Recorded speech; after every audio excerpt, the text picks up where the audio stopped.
I remember sitting alone in an airport lounge once, long after the crowds had thinned, watching the reflection of the city lights tremble across the windows. There was something about that moment, the low hum of passing luggage carts, the faint smell of brewed coffee, the echo of distant footsteps, that made the world feel strangely suspended, as if time had paused to let me listen. And in that stillness, a thought came to me, uninvited but persistent. Why do certain stories keep returning to us, generation after generation? Why do some truths refuse to fade, even when we stop paying attention to them?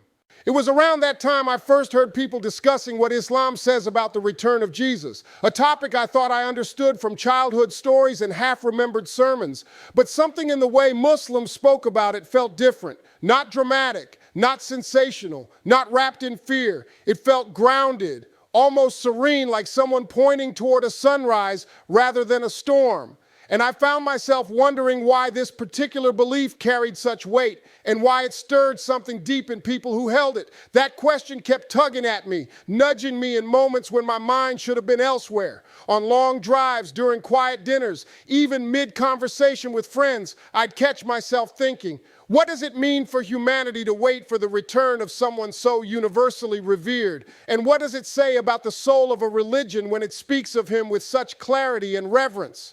That curiosity pushed me to read, listen, and ask questions I never thought I'd explore. And that's when I realized how narrow my understanding had been. Because Islam doesn't talk about Jesus the way media, culture, or rumor does. It doesn't reduce him to a symbol or a theological battleground. It speaks of him with honor, real, intentional honor, in a way that surprised me more than I cared to admit.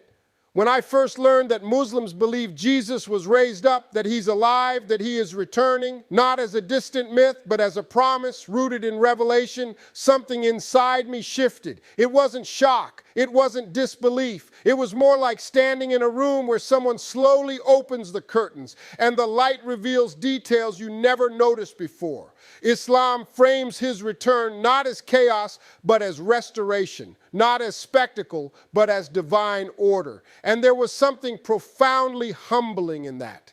Every time I read a verse or heard a scholar explain it, the tone wasn't panic or fantasy. It was calm. It was certain. Almost like someone saying, history is long, but God is patient.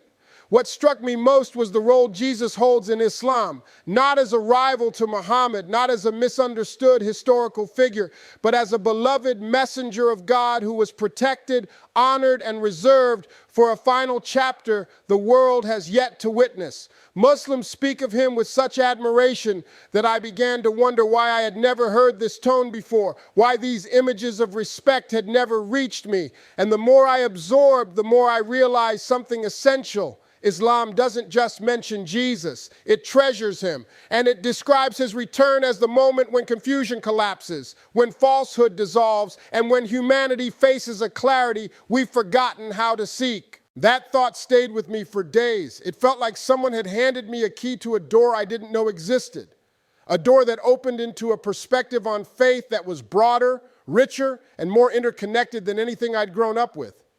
Knowing that Muslims also await Jesus, not with fear but with hope, made me rethink the divisions we create between ourselves. I remember sitting at my kitchen table one night, the only light coming from a lamp that flickered every few minutes. I was reading passages about how Jesus will return to restore justice, to break falsehood, to heal what's broken in the world. I paused, letting the words settle, and in that quiet, something in me cracked open, not in a painful way, but in the way an old window finally lets in fresh air.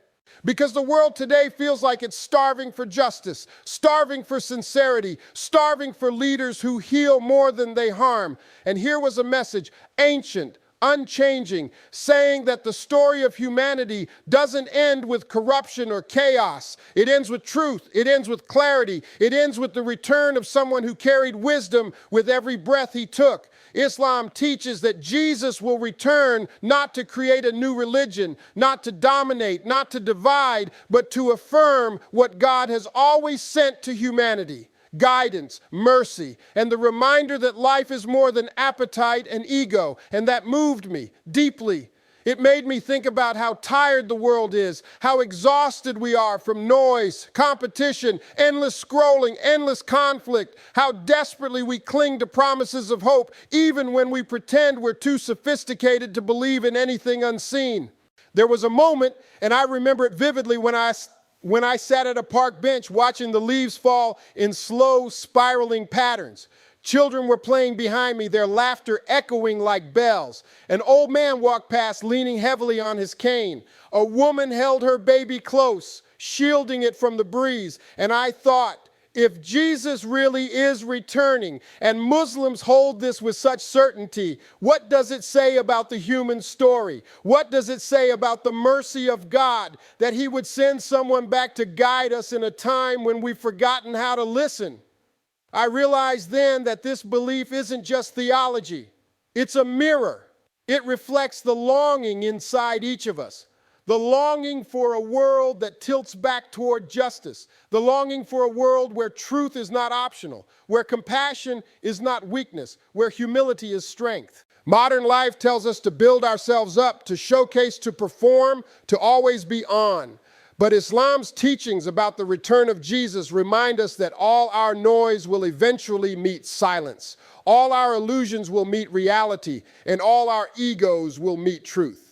And as I kept learning, one line struck me harder than anything else. Muslims believe that Jesus will come back as a follower of truth, not a seeker of attention, a man of humility, not spectacle, a restorer of peace, not a terror of nations. Those ideas stayed with me for weeks. They seeped into my conversations, my thoughts, my late night reflections. I found myself reevaluating what I considered important, my own pride, my own impatience, my own need to control outcomes.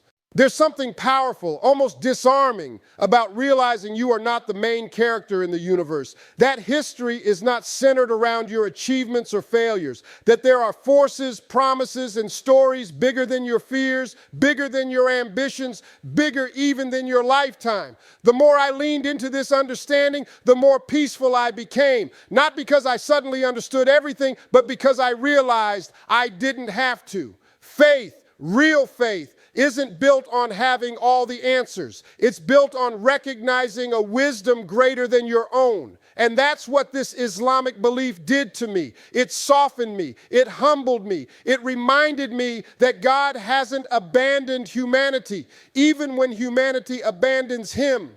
In the quiet corners of reflection, I felt a strange comfort in knowing that Jesus, a man who spoke in parables, walked with the broken, prayed in solitude, and carried truth without aggression, is not gone, not forgotten, not buried by time.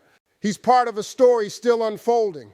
And whether or not someone shares that belief, the message behind it is undeniable. The world will one day meet its truth, and that truth will not be shaped by human agendas. It will be shaped by divine wisdom. Sometimes I think about that airport night again, the stillness, the faint glow of distant lights. And I imagine a world where people pause long enough to listen, long enough to seek, long enough to let their hearts soften toward the idea that God is not done with us, because maybe that's what the return of Jesus represents most deeply. Not an ending, but a correction. Not destruction, but clarity. Not fear, but guidance. It's strange how a belief I didn't grow up with ended up teaching me one of the most grounding lessons of my life. Hope is not naive. Hope is divine. And when a faith speaks of hope with such certainty, such reverence, such assurance, it invites you gently, quietly, to examine the state of your own heart. I can't claim to understand everything. I can't claim to speak from the inside. But I can tell you this: the more I learned about how Islam speaks of Jesus, the more I felt a door inside me open, a door that led not to answers, but to peace, a peace that whispers, "You are not alone in this story. Humanity is not abandoned. The world is not left to wander in its own darkness." And maybe, just maybe, that's enough to steady a trembling heart. As I close this reflection, I feel something soft settle in the room, like the final note of a song that lingers long after the music stops. And in that quiet, one truth rests gently on my mind. When God promises light, no amount of darkness can argue with it. And perhaps the return of Jesus is one of those promises, a reminder written not just in Scripture, but in the deepest chambers of the human soul. May that thought bring you the same stillness it brought me. And may the world be ready, and not with fear, but with openness, for the day clarity steps back into history.